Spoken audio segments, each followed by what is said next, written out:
Study. चलिए हम आज 22 दिसंबर के कुछ डिस्कशन स्टार्ट करते हैं।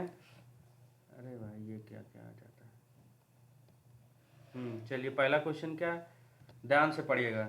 सबसे पहले निम्नलिखित कथनों पर विचार कीजिए। अब तो कथन कौन कौन से हैं। पहला कथन ध्यान से पढ़िए, भारत द्वारा विदेशी जीवित प्रजातियों की एक सूची विकसित करना वन्य जीवों तथा वनस्पतियों के अंतर्राष्ट्रीय व्यापार पर अभिसमय, मतलब ये पूरा साइट्स का फुल फॉर्म है, ठीक है,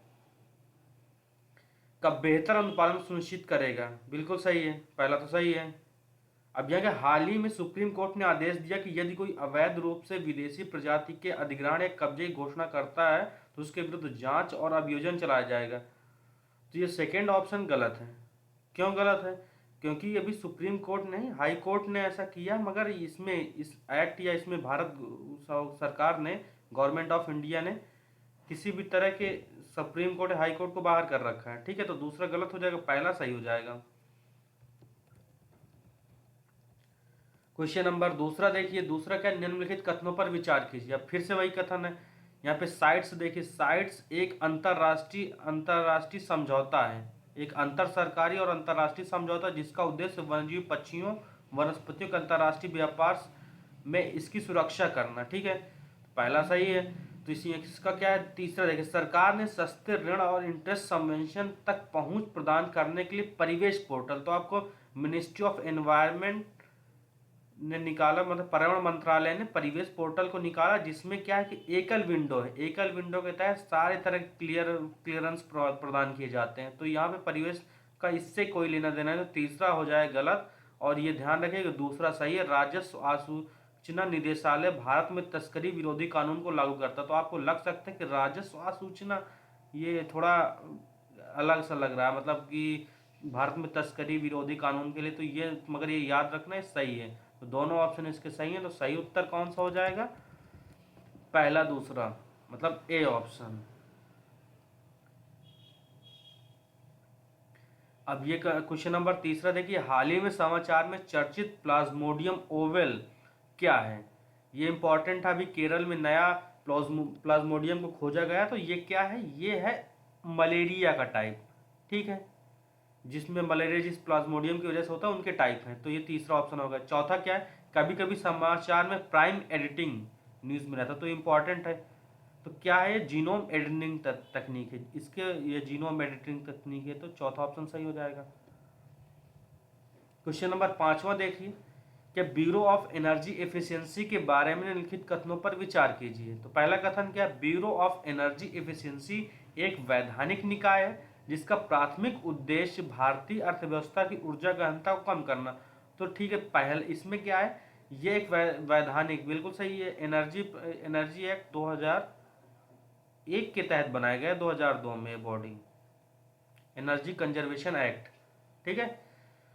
तो ये पहला सही हो जाएगा। इसमें क्या है, यहाँ पे ध्यान से पढ़िएगा, बी ऊर्जा के कुशल उपयोग को बढ़ावा देने संरक्षण के लिए एक संस्थाओं को वित्तीय सहायता देते। दूसरा भी सही है, स्टार लेबलिंग कार्यक्रम के तहत शामिल वस्तुओं में deep freezer, light commercial and conditioner, घरेलू गैस स्टोव, ब्लास्ट और माइक्रोवेव ओवन शामिल। तो तीसरा भी सही, तो इसका ऑप्शन नंबर डी, तीनों सही है। अब क्वेश्चन नंबर छठवां देखिए, छठवां क्या है, पढ़िए ध्यान से, क्या है यहाँ पे, यदि भारत के राष्ट्रपति किसी विशेष राज्य के संबंध में संविधान के अनुच्छेद 356 के तहत प्रदान की गई शक्ति का प्रयोग करते हैं तो क्या होगा। तो यहाँ पे क्या, विधानसभा भंग नहीं होती है, ठीक है, ये ध्यान रखिएगा। तो पहला ऑप्शन क्या है, गलत है। दूसरा क्या है, यहाँ पे तीसरा देखिए, यहाँ भी क्या है, अगर हमारे यहाँ राष्ट्रपति कानून लगा है तो मूल अधिकारों में किसी तरह का फर्क नहीं आएगा। जब हमारे राष्ट्रीय आपातकाल लगता है और वो भी आंतरिक विद्रोह के आधार पे ना लग रहा हो, मतलब सशस्त्र विद्रोह के आधार पे नहीं लग रहा, तो 20 और 21 आर्टिकल को तो ऐसे नॉर्मली डिसॉल्व नहीं किया जा सकता। जब आंतरिक सशस्त्र विद्रोह के आधार पे लगाओ तो आर्टिकल 19 को भी डिसॉल्व किया जा सकता। तो ये हो गया हमारा गलत, ये भी गलत है, ये भी गलत है। राष्ट्रपति उस राज्य से संबंधित, तो राष्ट्रपति कानून कैसे, ये भी गलत है। तो आपका बी ऑप्शन सही है, उस राज्य के विधानमंडल की शक्तियां संसद के अधिकार के तहत या उसके अनुप्रयोग करने के योग्य होंगी। तो बी ऑप्शन बिल्कुल सही है। क्वेश्चन नंबर 7वां देखिए, आपदा प्रबंधन अधिनियम 2005 भारत सरकार को सशक्त बनाता है। तो क्या है, देखिए ध्यान से, ये कि पहला ऑप्शन क्या है, केंद्रीय गृह मंत्री की अध्यक्षता में राष्ट्रीय आपदा प्रबंधन प्राधिकरण एनडीएमए का निर्माण किया गया। तो ये ऑप्शन यहाँ पे गृह मंत्री ना होके यहाँ पे हमारे प्रधानमंत्री हैं, ठीक है। तो पहला हो जाएगा गलत। यहाँ भारत में आपदा प्रबंधन के लिए एक समग्र और एकीकृत दृष्टिकोण को लागू करने और लागू करने के लिए किया गया। तो बिल्कुल सही है, भारत में आपदा प्रबंधन के लिए एक समग्र और एकीकृत दृष्टिकोण को लागू करने के लिए इसका निर्माण किया गया। तो दूसरा हो जाएगा सही, तो ऑप्शन नंबर बी सही। क्वेश्चन नंबर 8वां देखिए, क्या है, निम्नलिखित कथनों पर विचार करें। तो कथन कौन कौन से हैं, यह राज्य आपदा प्रतिक्रिया कोष, ठीक है, यहाँ पे स्टेट डिजास्टर रिलीफ फंड, इसका फुल फॉर्म इंग्लिश में, इसको याद रखिएगा इंग्लिश में तो ज़्यादा सही, के लिए केंद्र वित्त आयोग की सिफारिश के अनुसार 2 समान किस्तों में धनराशि देता। तो बिल्कुल सही। इसमें क्या, एसडीआरएफ में जो राशि भेजी जानी होती है इसकी अनुशंसा कौन करता है, वित्त आयोग करता है। किसके से करता है, केंद्र से करता है। और भी केंद्र इस राशि को 2 किस्तों में बराबर किस्तों में भेज देती, तो बिल्कुल सही हो गया। और इसके भारत में नियंत्रक और महालेखा परीक्षक हर साल एसडीआरएफ को ऑडिट करते हैं, क्योंकि यहाँ केंद्र इसमें भेजता है। तो दोनों ऑप्शन हो जाएंगे सही, तो ऑप्शन नंबर सी इसका सही है। अब ये देखिए क्वेश्चन नंबर 9 के, जैव ईंधन पर राष्ट्रीय नीति 2008 के बारे में निम्नलिखित कथनों पर विचार कीजिए। तो कथन क्या, नीति में गन्ने के रस, चीनी, चुकंदर, स्वीट, सोरम और स्टार्च जैसे पदार्थों के उपयोग की अनुमति देकर इथेनॉल उत्पादन के लिए कच्चे माल के दायरे का विस्तार किया गया है। तो आपको ये नहीं पता तो आप उसको होल्ड पे रख दीजिए। दूसरा देखिए, नीति खाद्य सुरक्षा सुनिश्चित करने के लिए इथेनॉल उत्पादन के लिए खाद्यान्न के उपयोग पर प्रतिबंध लगाती। तो ये हम जानते हैं अच्छे से कि हमारी जो नीति है ये खाद्यान्न के द्वारा भी हम इथेनॉल का उत्पादन कर सकते हैं, तभी उसकी सप्लाई बढ़ाने के लिए। तो ये हो जाएगा दूसरा हमारा ऑप्शन गलत, प्रतिबंध नहीं लगाती, उसके लिए प्रतिबंध हटाती है। तो दूसरा ऑप्शन जैसे ही गलत होगा तो हम सही अपने विकल्प पे पहुंच जाएंगे, पहला और तीसरा, बी, ऑप्शन नंबर बी, ठीक है। अगर आपको नहीं पता तो भी आप हो जाएगा सही विकल्प पहुंचेगा। नीति गैर खाद्य तिलहन और प्रयुक्त कुकिंग ऑयल में बायोडीजल को प्रोत्साहित करते, बिल्कुल सही है। क्वेश्चन नंबर 10वां, निम्नलिखित कथनों पर विचार करें। अब कथन क्या है, आनुवांशिक परिवर्तन उन कोशिकाओं में पेश किए जा सकते हैं जो एक संभावित माता पिता के अंडे या शुक्राणु पैदा करते हैं। तो बिल्कुल सही। इसमें क्या है, जेनेटिक एडिटिंग या जेनेटिक परिवर्तन जो करना है उन कोशिकाओं में उन कोशिकाओं में पेश किए जा सकते हैं जो एक संभावित माता पिता के। तो बिल्कुल पहला ऑप्शन अंडे, बिल्कुल सही है। मानव प्रेरित, यहाँ पे ध्यान से देखिए, मानव प्रेरित प्लोरोपेटेंट स्टेम कोशिकाओं को एक सुअर के भ्रूण में इंजेक्ट किया जा सकता है। तो ये बिल्कुल तीसरा सही, अगर आपको पता है तीसरा सही है तो दूसरा तो सही हो जाएगा।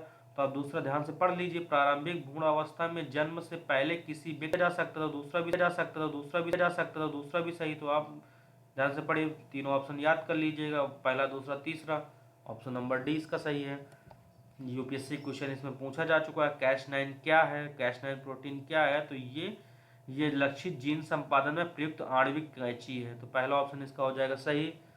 तो यह क्वेश्चन नंबर 12वां देखिए, वानाक्राई, पेंटिया और इंत्रेनल ब्लू सोलर विंड हैक शब्द कभी कभी हाल में उल्लेखित समाचारों में से संबंधित, तो कहाँ से आते हैं, तो ये है साइबर हमले। फिर से एक बार क्वेश्चन नंबर 12 ध्यान से पढ़िए, WannaCry, Petya, Eternal Blue and solar wind hack शब्द कभी कभी हाल ही में उल्लेखित समाचार से संबंधित है। तो ऑप्शन नंबर सी सही हो जाएगा, साइबर हमले से संबंधित है।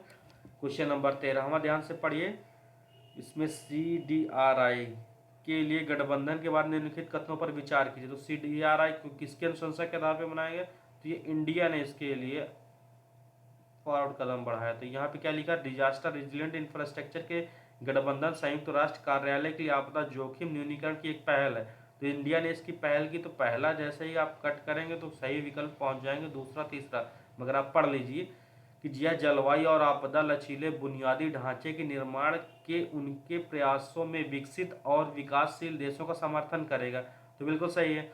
CDRI पारिस्थितिकी संरचना सामाजिक बुनियादी ढांचे में लचीलेपन विकसित करने पर भी ध्यान केंद्रित करेगा। तो तीसरा ऑप्शन सही, दूसरा तीसरा सही है। ग्रेट कंजक्शन शब्द का उल्लेख कभी कभी मीडिया में किया जाता है, तो क्या है? तो ये सही है। अभी क्या देखें, इसमें क्या होता है, जब दो पिंड एक पास में आ जाते हैं तो इसको कह देते हैं ग्रेट कंजक्शन। अभी 400 सालों बाद सैटर्न एंड जुपिटर पास पास आ रहे हैं, तो इसी वजह से न्यूज में आया। तो इसमें क्या, आकाश में दो ग्रह एक साथ निकटतम दिखाई देते, तो बी भी सही है। जब आकाश में दो क्षुद्र का एक निकटतम दिखाई देता, तो सी भी सही है। तो ऑप्शन नंबर डी इसका सही हो जाएगा। क्वेश्चन नंबर 15वां देखिए, भारत में माइक्रोबियल रोगजनक में बहुदवा प्रतिरोधी घटना के कारण निम्नलिखित में से कौन है? मतलब भारत में माइक्रोबियल रोगजनकों में बहु दवा प्रतिरोध की घटना के कारण, मतलब मल्टी ड्रग रेजिस्टेंस के कारण निम्नलिखित कौन कौन से हैं? तो बताइए। अब यहाँ पे चौथा यहाँ पे देखिए, आपको ये तो पता होगा कि दूसरा तो होगा, क्योंकि क्यों, बीमारी को ठीक करने के लिए एंटीबायोटिक दवाओं की गलत खुराक। तो जहाँ दूसरा नहीं उसे कट कर दीजिए, तो आपने सी ऑप्शन कट कर दिया। अब ये भी आपको पशुधन खेती में एंटीबायोटिक्स का उपयोग करना, तो तीसरा भी सही है। तो क्या हो जाएगा, जहाँ तीसरा नहीं उसे कट कर दीजिए, तो दूसरा तीसरा हो सकता है, दूसरा तीसरा चौथा होगा। पहले में आपको सोचना ही नहीं है, तो पहला नहीं भी होगा। तो चलो, कुछ लोगों में एकाधिक पुरानी बीमारी, तो बिल्कुल सही है, आपको एक से अधिक बीमारियां एक के लिए जनरेट हो सकता है, दूसरा तीसरा चौथा, option number D. Thank you for discuss.